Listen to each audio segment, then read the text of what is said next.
everybody. Mark Potter. We're visiting today with Jade Bradbury. This is the second of two shows. She's so popular, the audience demanded that we talk to her again. So, Jade, would you start out by reading one of your pieces, one of your poems? There's one I like called How We Know. I think it's possibly is the title. I'd be happy to do that, Mark. Oh, thank you. All right, it is titled How We Know. Wild animals have sometimes messaged me. A fox, 2 hawks, a bear, and 5 boars. Not bad for a city dweller, mostly unable to break away. I'm not really sure what they tried to tell me, but I paid close attention and can't forget, though unspoken, I somehow knew it was likely about my beleaguered existence on Earth, my lifelong fear of having to leave it. In their shining eyes, I caught glimpses of transitions I'd rather not see. Rows of father, mother, sister, and friends who'd only wanted to make a good life, who'd expiring against deadline to make a good death. First surprise, then a brave fight, gives way to confused resignation when Reaper takes their breath away, and dormant neurons awake to guide them blinding passage to cosmic realms. After all, what matters, of course, is not matter, as surely those animal messengers know. This planet's a place we landed for, better or worse, in sickness and in health. Yet it's not what we're wedded to. Captives and caretakers, destined for recycling, our lives intersect with creatures and landscapes whose wildness was once our familial own. We exchange carbon gifts among ourselves, naming it love, not loss, in the end. Wow. How beautiful. Thank you so much. Can you say something about that piece? Well, we were talking in our earlier session a little bit about nature and its importance to some kinds of poets. And I definitely am one of those poets. It seems to me that the answers to a lot of things that trouble humans, and keep in mind that although other animals may have all sorts of cognition, it isn't the same as having that kind of consciousness that says, oh, but what if? So, yes, very true. If we look at the patterns in nature, and we look at not only the comings and goings of life and death, but look at those patterns that keep life in process, love and connections that we make. What we're really doing is we're giving ourselves a chance to notice right now what's happening, that we're alive, we're here, and what is it that really counts? I mean, in other words, this is a prompt in a way that comes. Okay. So anyway, this one came to me to bring what I call a pause. Now, the pause is something we've talked about with regard to the pandemic, between surges. There are many ways to look at that. There's a pause between when tides come and go. For many poets and for other writers, sometimes there is a long pause where you call it writer's block or whatever you would like. Nothing is coming. Nothing seems to be there. Yeah. And then suddenly somebody will say something, or you'll read something, or you'll hear of something, and you think, what was that?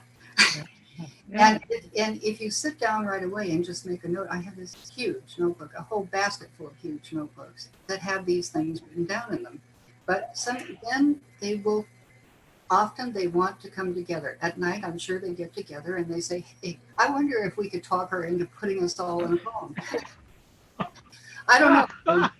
I don't know if they do that, but it feels like, because you could wake up in the morning and say, that's been there for 3 years. I know where that goes. Okay. I recently, by the way, that word pause led me to write a poem that had to do with crows and rolling walnuts in the street and this and that, and pause between the tides, all sorts of things that came together in one poem in just that way. And it was just by waking up in the morning and realizing that those all shared something in common. Okay.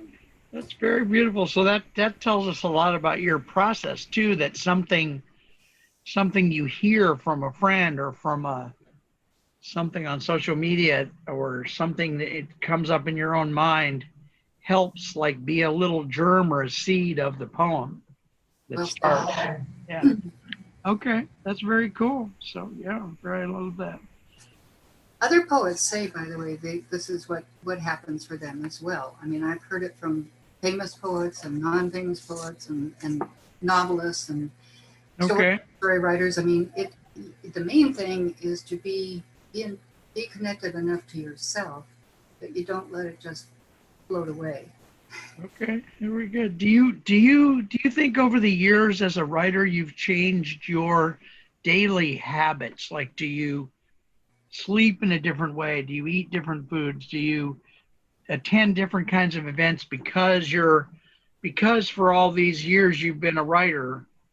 Does it change how you live your life? I mean, like a monk well, somebody who's interested in Buddhism, for example, will sometimes go to a monastery either for a month or 3 months or something to just make their life differently. Do you feel like your life has changed over the years because of it?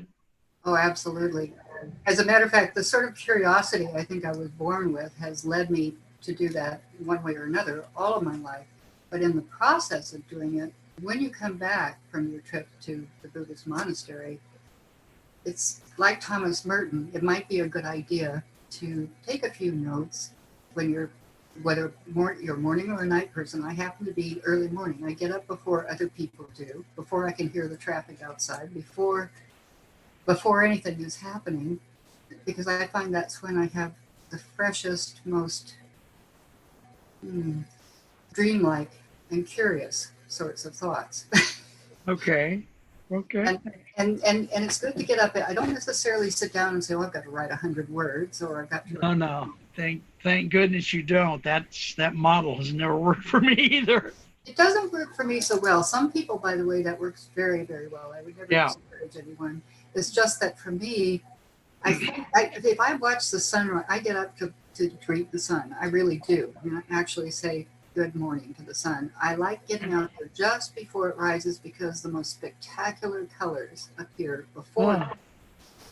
Oh, okay. And in watching that happen, whether it's that all the crows have gathered and they're just making a tremendous racket, by the creek, or whatever it is that's going on will take my attention so much more readily once I've said, the day is beginning and I'm excited. I don't know what's going to happen this day. And Oh, my okay. appreciation is, what Yeah. I get back. Wow. Now you mentioned Thomas Merton. Can you tell us? A lot of people don't know who he is because he's not in any movies that I know of. So can you tell Oh, us who was he and why is he someone that inspires you? the particulars of his order I'm going to forget at the moment, but I think Augustinian. And the thing that's interesting about Thomas, and there is a documentary, or there are a couple of documentaries about him that are worth looking up. He's a Okay. fascinating guy. I have mostly read his poetry and his notes. And what he would do is go to a hermitage, whether it's in the desert or wherever it is, make connection with the few people who are there. Often, by the way, there was no speaking in these. Okay. Oh my goodness. So imagine talk about having a little incentive to sit down and write, or else go out and talk to the crows. But in any case, he has written compellingly. His spiritualism is, though indeed, of course, he was a Catholic. He doesn't write so much about doctrine. What he is talking about really is how do we love God? How do we love creation? How do we again make sense and peace with things? When did this guy live? What I think century? What did he live in? he's in the 20th century, and Okay. I think he died before the 21st century. I have Is to he check. American or British or Yes, American. American? Okay. He was All born, right. I think, elsewhere, but I think he's an American. Very cool. Very nice. Now we mentioned two women writers last time, Emily Dickinson and Joy Harjo. Other women writers that you've been attracted to? Oh gosh. Okay, I'm going to say Audre Lorde and Lucille Clifton. Naomi Shavnai, Jane Hirschfield, Victoria Chang, Brenda Hillman. My goodness. These are all women who write in the mode that I'm talking about. Oh, and Deborah Miranda, who is Chumash, California Native American. Uh-huh.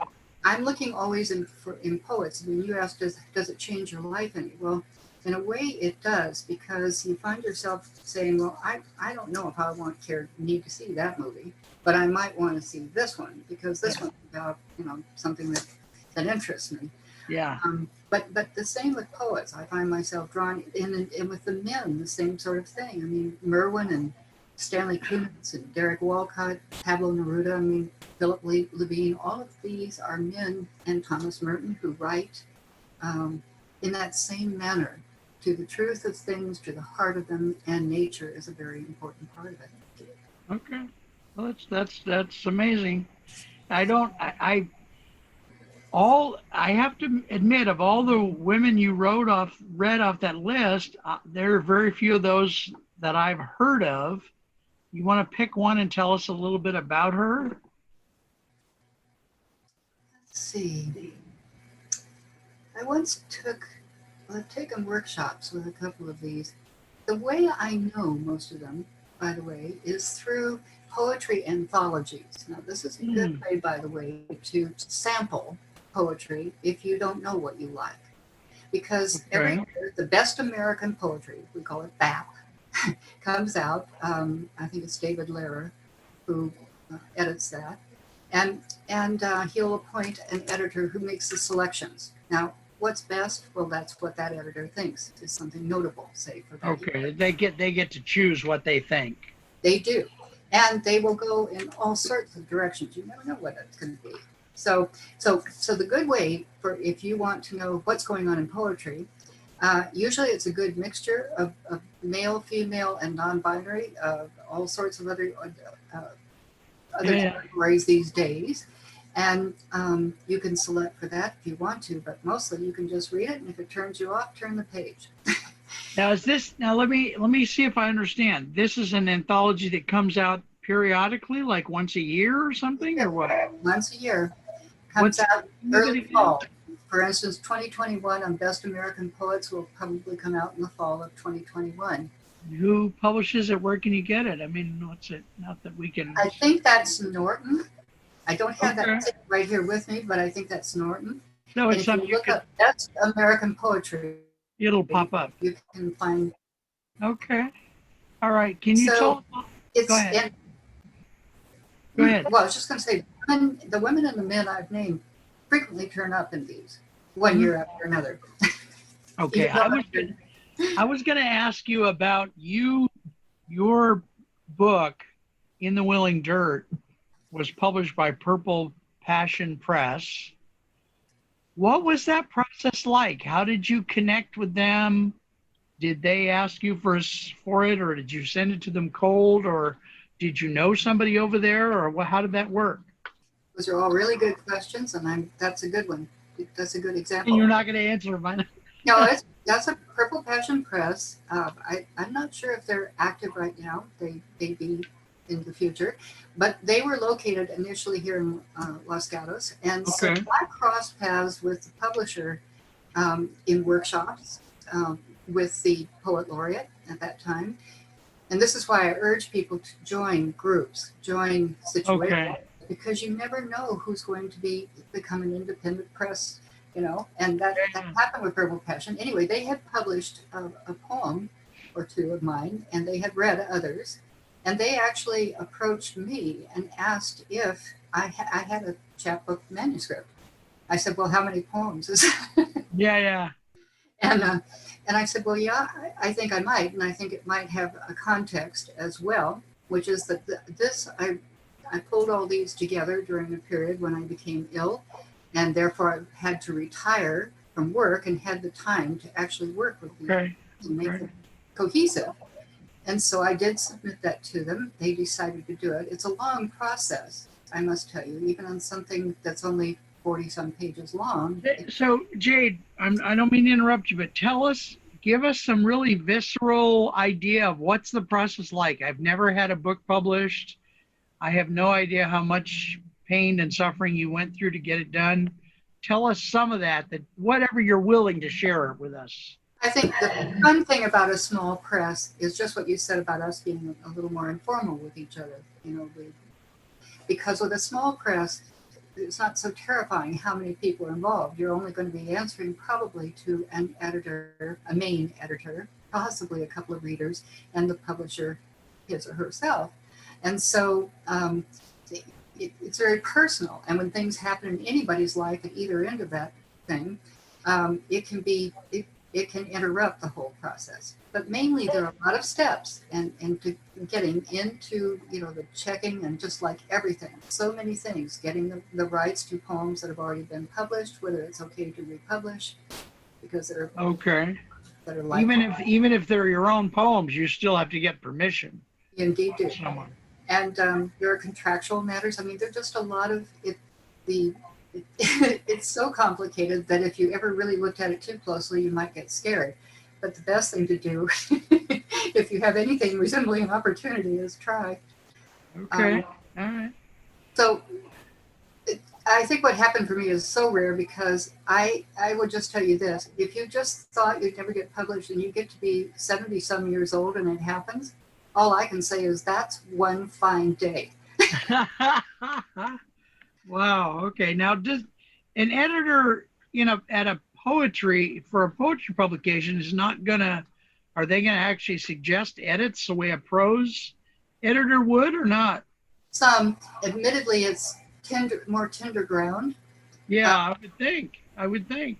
But mostly, if they are looking for poems that don't require that, ones that are really finished in the sense that you probably haven't got other suggestions to make.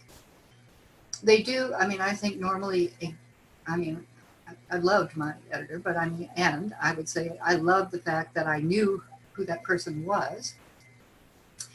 So it was possible to have those conversations if we needed to. And really, most editors know their job so well, you just say thank you. Wow. Okay.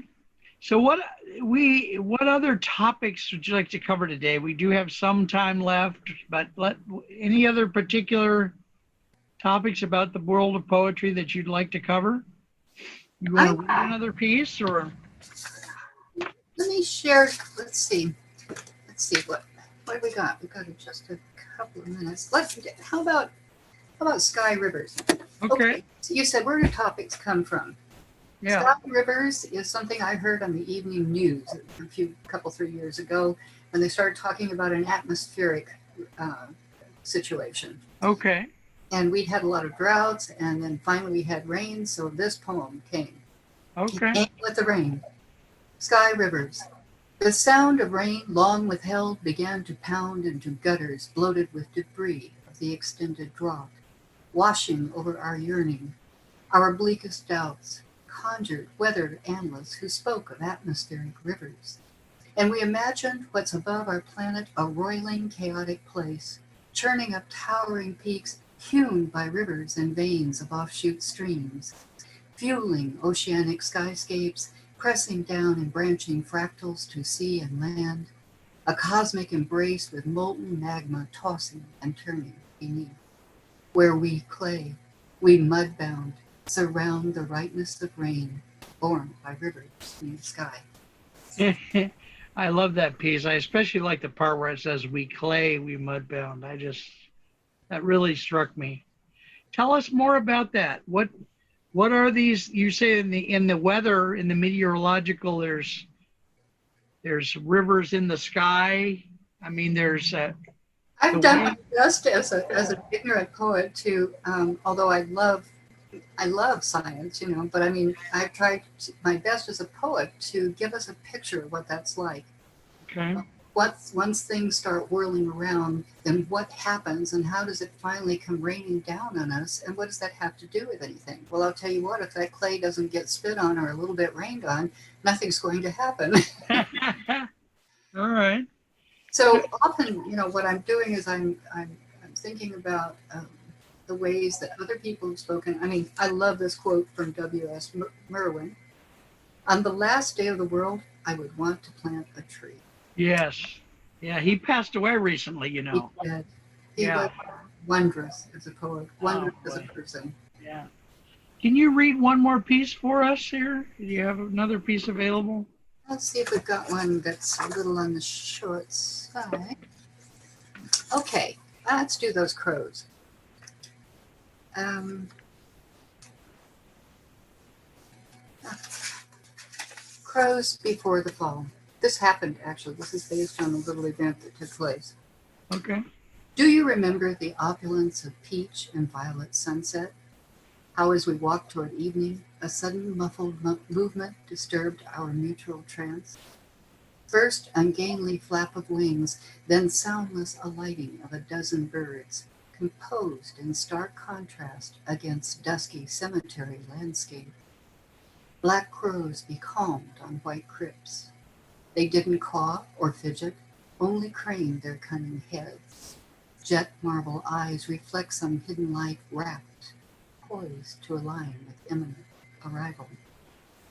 This moment, like an old star witnessing its destiny, radiance subsumed into blackest black, with cast of light and shadow, before, after, again and again, and now.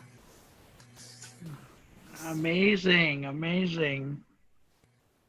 So mostly these are contemplative, they are lyric poems. They, some of them have a narrative flavor to them, Uh-huh. and they're all freeform.